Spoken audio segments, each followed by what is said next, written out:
Most welcome dear students. आप सभी लोगों का स्वागत है आपके अपने यूट्यूब चैनल रजिस्टर पर।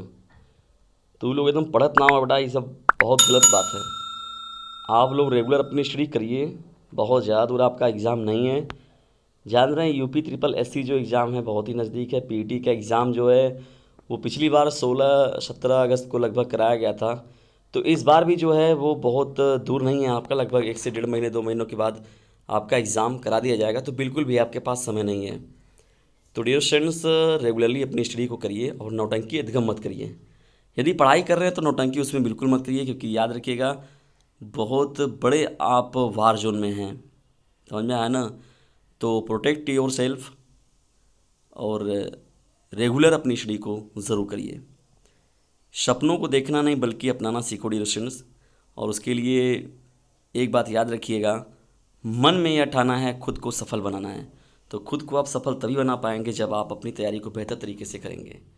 चलिए आइए स्टार्ट करते हैं आज के इस महत्वपूर्ण सेशन को, जो कि यूपी CUET के लिए, पीईटी के लिए और भी जो आपके अदर कम्पिटिटिव एग्ज़ाम है उसके लिए आज की यह महत्वपूर्ण साइंस सीरीज बहुत ही इंपॉर्टेंट है। साइंस सीरीज का एडिशन ये पार्ट 17वां भाग है और इससे पहले भी मैंने 16 पार्ट को बना रखा है। आप जाइए PET UP triple SC PET के सिलेबस में जब प्लेलिस्ट को खोलेंगे तो वहाँ पर दिख जाएगा आपको। चलिए स्टार्ट करते हैं आज के महत्वपूर्ण प्रश्नों को। तो पहला देखिए हम लोग का प्रश्न क्या है, NaCl किसका रासायनिक सूत्र है। बहुत ही चर्चित यह प्रश्न है और बेसिक प्रश्न है और पूछा जाता है। तो डिस्टेंस नमक का देखिए रासायनिक सूत्र जो होता है वो NaCl होता है, सोडियम क्लोराइड।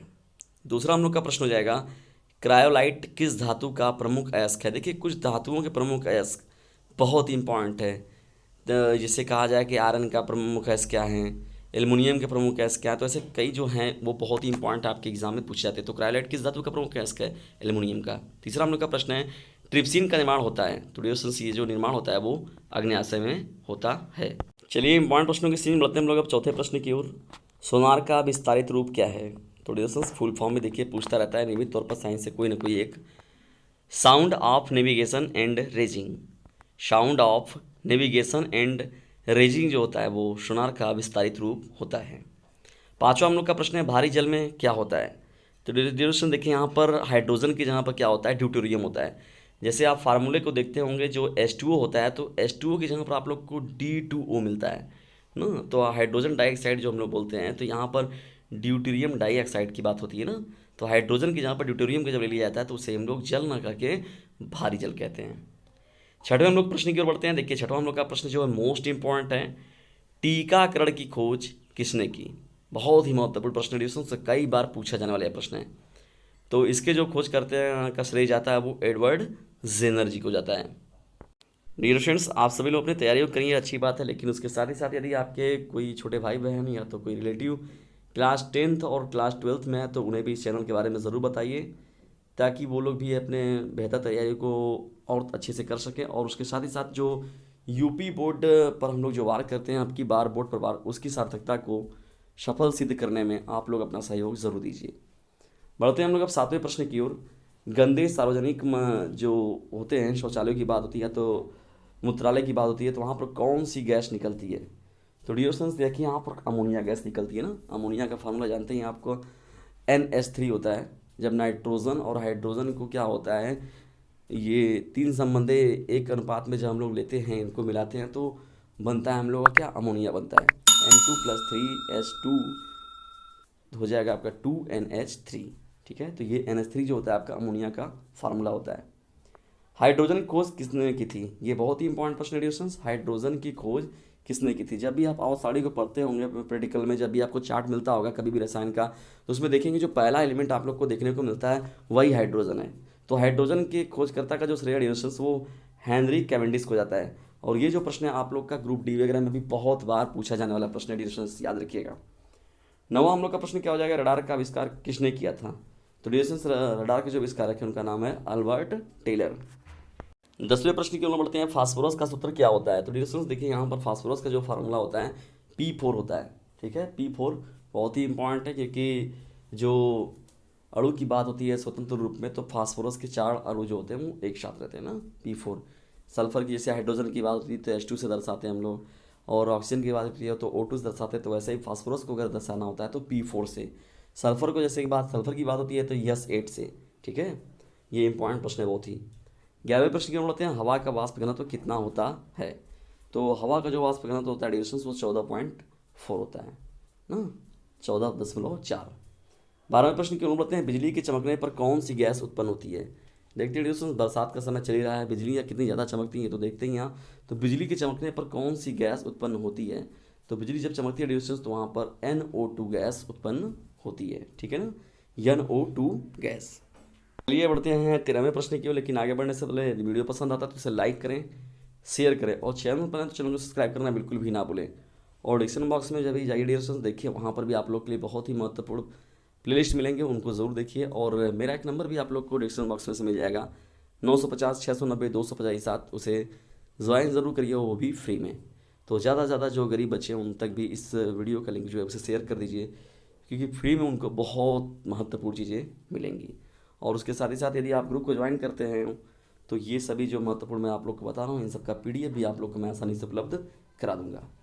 तो चलिए बढ़ते हैं हम लोग 13वें प्रश्न की ओर, मिट्टी की उर्वरता घटाई जाती है।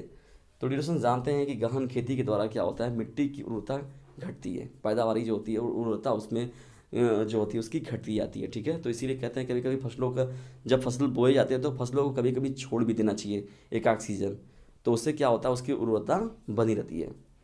14वां देखिए हम लोग का प्रश्न क्या है, ऊर्जा का मुख्य नवीकरणीय स्रोत क्या है? तो ड्यूरेशन देखिए, जानवरों के जो गोबर होते हैं वो ऊर्जा के प्रमुख जो मुख्य नवीकरणीय स्रोतों में गिने जाते हैं। 15वां हम लोग का देखिए प्रश्न क्या है, चिली साल्ट पीपर का रासायनिक सूत्र क्या है?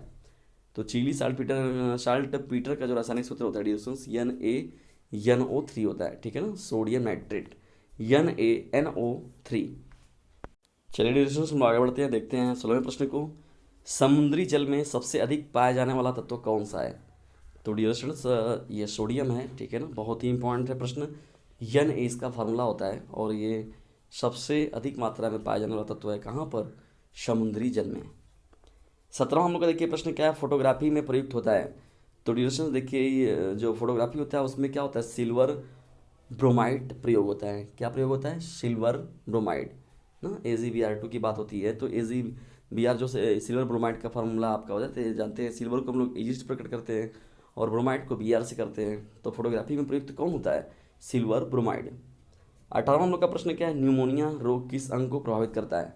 बहुत ही इंपॉर्टेंट प्रश्न है ड्यूरेशन, बच्चों को, छोटे बच्चों को मुख्य रूप से ये ज़्यादा प्रभावित करता है। और बचपन में ही बच्चों को पानी से जब नहीं बचा पाता है कोई व्यक्ति या दिक्कत होती है, तो नवजात शिशु के समय जब बच्चा रहता है छोटा सा, तो उस समय दिमाग की कोई लापरवाही होती है तो उसका सीधा प्रभाव जो होता है उसके बच्चे को पड़ता है। तो न्यूमोनिया रोग किस अंग को प्रभावित करता है ड्यूरेशन? तो वो फेफड़े को प्रभावित करता है। किसको? फेफड़े को, हमारे लंग्स को जो होता है न्यूमोनिया रोग प्रभावित करता है। बढ़ते हम लोग 19वें प्रश्न की ओर, सबसे बड़ा बच्चा पैदा करने वाला प्राणी कौन है? तो जानते हैं ड्यूरेशन, नीला जो व्हेल होता है, व्हेल मछली की बात होती है, स्तनधारी जो है वो सबसे बड़ा बच्चा पैदा करने वाली प्राणी में गिनी जाती है। 20वां देखिए हम लोग का प्रश्न क्या ड्यूरेशन, मानव शरीर की सबसे बड़ी ग्रंथि कौन है? तो यहाँ मानव शरीर की सबसे बड़ी जो ग्रंथि होती है वो यकृत है, जिसे हम लोग लीवर भी कहते हैं। तो ड्यूरेशन ये रहा है 20 मोस्ट इंपॉर्टेंट प्रश्नों की आज की सीरीज आपको कैसे लगी इसके बारे में कमेंट बॉक्स में ज़रूर बताएं। और उसके साथ ही साथ यदि अभी आप तक साइंस सीरीज के 16 पार्टों को आपने नहीं देखा तो उसे ज़रूर देख लीजिएगा, क्योंकि हो सकता है वो आप लोग के लिए बहुत ही हेल्पफुल साबित हो जाए। और निश्चित तौर पर देखिएगा आपके कॉम्पिटिटिव एग्जाम में यहाँ से प्रश्न देखने को ज़रूर मिलेंगे। तो इसे लाइक करें, शेयर करें और चैनल को सब्सक्राइब करना बिल्कुल भी ना भूलें। और एक बात और, चलते चलते मेरी एक बात याद रखना, इसे शेयर करना ना भूलना, इसे शेयर करना ना भूलना। तो डियर जल्दी मिलते हैं हम लोग किसी अन्य टॉपिक के साथ, तब तक के लिए टेक केयर, गुड बाय, जय हिंद, जय भारत।